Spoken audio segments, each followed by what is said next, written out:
दोस्तों किसी भी प्रॉपर्टी के लिए घर घर में भाई भाई का झगड़ा होते हुए तो देखा जाता है दोस्तों, लेकिन अगर बेटियों की बात की जाए तो इस मामले में बेटियां ज्यादा दिलचस्पी नहीं दिखाती हैं दोस्तों। और इसी की वजह है, यही वजह है कि ज्यादातर लड़कियों को संपत्ति के मामले में अधिकारों की जानकारी ही नहीं होती है, जबकि पिता की पैतृक संपत्ति में बेटी का भी बराबर का अधिकार होता है दोस्तों। आज हम लोग इसी मुद्दे को समझने वाले हैं कि पैतृक संपत्ति में बेटी का अधिकार कितना है, अगर कोई बेटी पिता की संपत्ति में हिस्सा पाना चाहे तो वो क्या कर सकती है, और क्या शादी के बाद पिता की संपत्ति से बेटी का उत्तराधिकार समाप्त हो जाता है दोस्तों। तो हम लोग समझेंगे हिंदू उत्तराधिकार अधिनियम 2005 दोस्तों।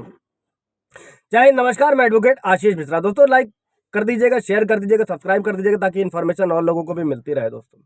तो दोस्तों हिंदू उत्तराधिकार अधिनियम में संपत्ति को दो भागों में बांटा गया है दोस्तों। एक होती है पैतृक संपत्ति, एक होती है स्वअर्जित संपत्ति। पहले इन दोनों संपत्तियों को अच्छे से समझ लेते हैं दोस्तों, फिर समझते हैं कि बेटियों का अधिकार क्या है।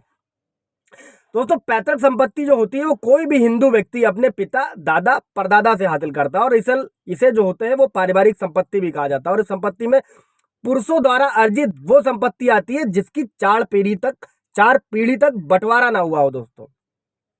किसी भी प्रॉपर्टी का जब बंटवारा हो जाता है तो फिर वो पैतृक संपत्ति नहीं रह जाती है दोस्तों। हाँ, अब आते हैं समझते हैं दोस्तों कि पैतृक संपत्ति में जो बेटी का अधिकार होता है वो भी जन्म से ही होता है, चाहे बेटी शादीशुदा हो, बेटी विधवा हो, अविवाहित हो, या किसी ऐसी स्थिति है जिसमें पति ने छोड़ दिया हो, उसका संपत्ति में हक बना रहता है दोस्तों। और बेटी को, एक लड़की को जो कृषि भूमि है उसमें भी बंटवारा कराने का अधिकार दिया गया है दोस्तों, जो बहुत सारे लोगों को नहीं पता है कि कृषि भूमि भी अगर गांव में है कोई पैतृक संपत्ति तो उसमें भी बेटी शादी के बाद भी हिस्सा ले सकती है, बंटवारे का सिविल सूट भी दायर कर सकती है दोस्तों। दोस्तों हिंदू उत्तराधिकार अधिनियम में यह व्यवस्था की गई थी कि 9 सितंबर 2005 से पहले किसी की अगर पिता की मृत्यु हो गई है तो उस बेटी को पैतृक संपत्ति में हिस्सा नहीं मिलता था। लेकिन 2020 में सुप्रीम कोर्ट ने अपने फैसले में साफ किया था कि अगर किसी लड़की के पिता की डेथ 9 सितंबर 2005 से पहले भी हो गई थी तो भी बेटी का उसकी पैतृक संपत्ति में बेटी का पूरा अधिकार होगा दोस्तों। मतलब समझिएगा कि 20-30 साल पुराना जो भी है उस सब बेटियों का अधिकार है, आप ले सकती हैं। अभी दोस्तों बहुत सारे लोग ये समझते हैं कि बेटी की शादी हो जाने के बाद क्या उसके अधिकार बदल जाते हैं दोस्तों, तो ऐसा बिल्कुल भी नहीं है दोस्तों। हिंदू उत्तराधिकार अधिनियम 2005 में ये प्रावधान किया गया है कि शादी टूटने की स्थिति में भी बेटी पिता के घर जाकर बेटे के समान बराबरी का दर्जा पाते हुए रह सकती है, और पिता के घर में भी उसका उतना ही हक होगा जितना कि बेटे का होता है। और इससे ये स्पष्ट होता है दोस्तों कि बेटी के विवाह में पिता की संपत्ति तो अधिकार, उसके अधिकारों में कोई भी किसी भी तरीके का परिवर्तन नहीं होता है दोस्तों। आप समझते हैं दोस्तों कि अगर वसीयत बिना बनाए अगर पिता की डेथ हो जाती है तो बेटी का संपत्ति में क्या अधिकार होगा दोस्तों। कई बार ऐसा होता है कि वसीयत बनाने से पहले किसी पिता की मौत हो जाती है, और ऐसी स्थिति में पिता की संपत्ति पर जो उसके सभी कानूनी उत्तराधिकारी होते हैं, यानी कि बेटा, बेटी, पहली श्रेणी के जो भी उत्तराधिकारी होते हैं, उसकी विधवा, सबका हक होता है बराबर बराबर दोस्तों।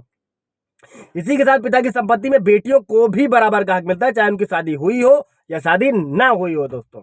अब इसके बाद समझते हैं दोस्तों कि अगर कोई पिता ने स्वअर्जित संपत्ति है तो उसमें बेटी का क्या हक होगा दोस्तों। तो इसको बहुत अच्छे तरीके से समझ लीजिएगा कि पैतृक संपत्ति में तो बेटा बेटी बराबर के हिस्सेदार होते हैं, लेकिन पिता की कमाई या अर्जित संपत्ति में बेटा या बेटी किसी का भी संपत्ति में कोई अधिकार नहीं होता है, चाहे वो अपनी संपत्ति दोनों को दे, दोनों में से किसी एक को दे, या दोनों में से किसी को भी ना दे। और वो चाहे तो कि अपनी संपत्ति को किसी ट्रस्ट में भी दे सकता है दोस्तों, और किसी भी तरीके से उस प्रॉपर्टी पर कोई भी दावा नहीं कर सकता है स्वअर्जित संपत्ति पर दोस्तों। और अक्सर लड़कियों को इस बारे में जानकारी नहीं होती है। एक चीज और समझ लीजिएगा, अगर पिता की डेथ हो गई है तो उनके स्थान पर अनुकंपा नौकरी भी पा सकती है। मतलब शादी हो गई है इसके बावजूद भी अगर पिता की डेथ हो जाती है तो वो अपने पिता की जगह नौकरी पा सकती है दोस्तों, सरकारी नौकरी। आप लोगों ने भी सुना होगा। कोई सवाल जवाब होगा दोस्तों पूछ लीजिएगा। Thank you.